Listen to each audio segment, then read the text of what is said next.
I heard you Commander players love you some legendary dragons. Well, today I have just a treat for you, those who love some cold-blooded Commander. Let's give back to the community with the long-awaited return of Friday Night Lore, the series where we pair the lore of Magic the Gathering with the physical cards that you can win. Yeah, really glad to be saying those words again. Remember to stick around to the end of this video to find out exactly how you can win the card up for grabs in today's Friday Night Lore video. Welcome back to the Ether Hub, everyone, as we are taking a look at the stories behind the Legends of Magic the Gathering. And with the upcoming release of Adventures in the Forgotten Realms, we have loads of new legendary creatures to test out and learn the stories of. Today, we're taking a look at a new dragon zombie from AFR, Ebondeath Dracolich. This is a 5/2 flyer for 2 generic and double black mana. It has flash, but it enters the battlefield tapped. You can cast Ebondeath Dracolich from your graveyard if a creature not named Ebondeath Dracolich dies this turn. So the way I see this legendary dragon zombie is that he's a much bigger version of Gravecrawler, right? It's kind of slow because it comes into play tapped, making flash really kind of weird on it, but it's a high power flyer that can always put some pressure on your opponent. No matter what creature is dying, you're just 4 mana away from a 5/2 flying body, which is pretty dang good. And yeah, now that I'm thinking about it, that flash actually does matter because you can cast it during your opponent's turn if one of their creature dies. So yeah, it seems like Ebondeath is going to be sticking around quite a bit and plaguing your playgroup for a while. That is, until it's inevitably exiled.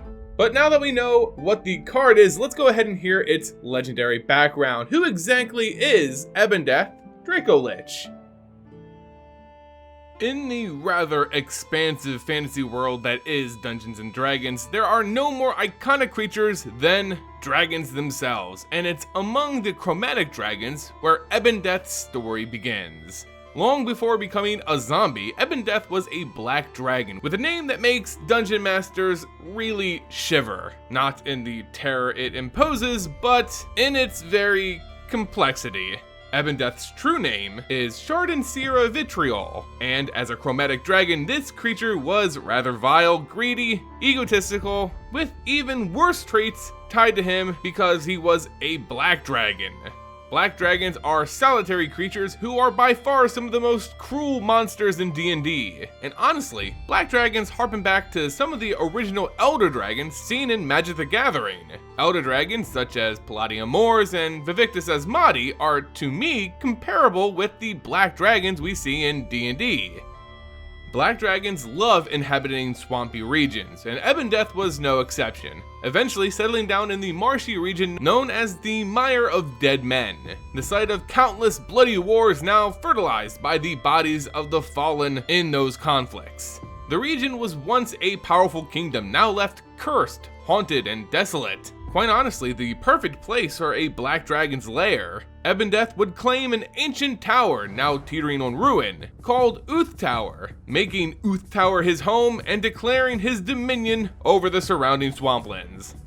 As black dragons are inherently greedy and power-hungry, Ebondeath wasn't satisfied with just ruling in complacency, and saw a great opportunity to expand his rule through a wandering priest named Strongor Bonebag.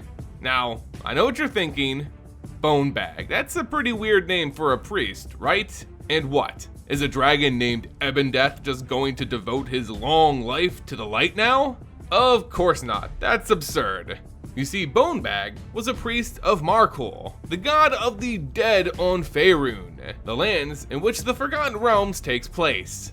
As a god, Markul can bless disciples with black magic, such as necromancy, drain life, and spells of sudden death. And most importantly, the chance to continue serving and becoming even stronger with their own death. Bonebag managed to convince the Black Dragon to become a Lich in Markul's great name. And after completing the ritual, the dragon formerly known as Chardoncira vitriol died, and the spiritual essence that remained was forever known as Ebondeath the Dracolich. Dracoliches and liches in general are a powerful form of undead in which the individual voluntarily sacrifices their life to become an unrelenting agent of undeath. This ritual requires a great deal of time and ingredients, but after it's done, the individual is ultimately killed with their spirit removed from flesh and tied to an item known as a phylactery. Done this way, the spirit that remains is free of hunger, disease, exhaustion, and the mortal restraints of a physical body. And that includes this pesky little thing called death. A Lich cannot truly die. Even if its spirit is defeated in combat, it simply just returns to their phylactery to restore its strength and return later. This is what makes a Lich such an opposing enemy. The only way to end any Lich is to uncover their phylactery and then destroy it. Dracoliches in this respect are no exception, but they also make it a pretty nasty habit of possessing their own previous bodies, now rotting and decayed, but still retaining their previous physical strength. And this is how Ebondeath ruled his region for years and years, serving his dark god of the dead. He reigned deep beneath his tower in the mausoleum of the Ebondeath, with a death cult of the dragon sect beginning to grow around his influence. Yet, as powerful as they may be, even Dracoliches can be defeated, and in a campaign, heroes managed to hunt down Ebondeath's phylactery and destroy it in the Eye of Merkel event. Still, the dragon's spirit managed to linger despite his corpse disintegrating into nothingness. The power of his god continued to fuel his spirit, until even the god of the dead perished as well. Yes, in D&D, gods can certainly die, a fact that the god of the dead himself loved to point out. And this of course meant that he too could also die.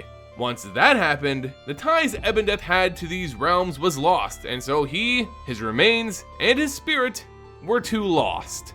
There still exist rumors of a cult of dragon worshippers working with powerful agents to resurrect this Dracolich. It's believed that this cult looks to herald the return of the dragon god Tiamat, and that Ebondeath would be a welcomed addition to her grand return. Still, these are mostly rumors. Currently, Ebondeath has been severed from the Forgotten Realms, but this is D&D, and nothing ever stays dead for long. This being especially true for the dreaded Dracolich. And there you guys go, the story of Ebondeath, the Dracolich, a prominent dragon from D&D lore, now getting a card in Magic the Gathering's latest set, Adventures in the Forgotten Realms. If you want to experience Ebondeath in your own campaign, I suggest picking up the Adventure Series Dungeon Issue 69 through 73. It originally came out all the way back in 1999. It's called the Mire of the Dead Man series, but it features a compelling adventure through the swamps as adventurers look to end the Dracolich's rule. Watch out though!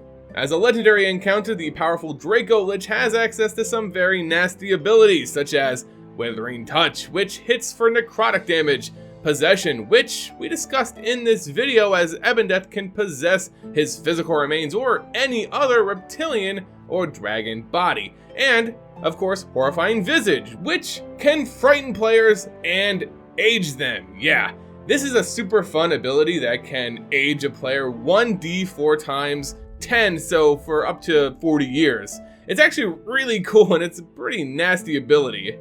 So now that you know the story of Ebondeath Dracolich, are you interested in making him your next commander, or just adding this zombie dragon to one of your decks? Well, now's your chance to win a free copy brought to you by the Ether Hub and our sponsors over at ABU Games. To enter this Friday Night Lore giveaway, simply like this video, leave a comment, as well as be a subscriber. I will select a random comment and announce the winner in a pinned comment at next week's Friday Night Lore video. It will also help if you guys follow me over on Twitter, which you guys can again find linked in the description below. With Twitter DMs, it just happens to be the easiest way to contact me if you guys are a winner. Alright guys, that's all for me. Hope you're all pumped for the return of FNL here on the Ether Hub, and until next time guys, see ya!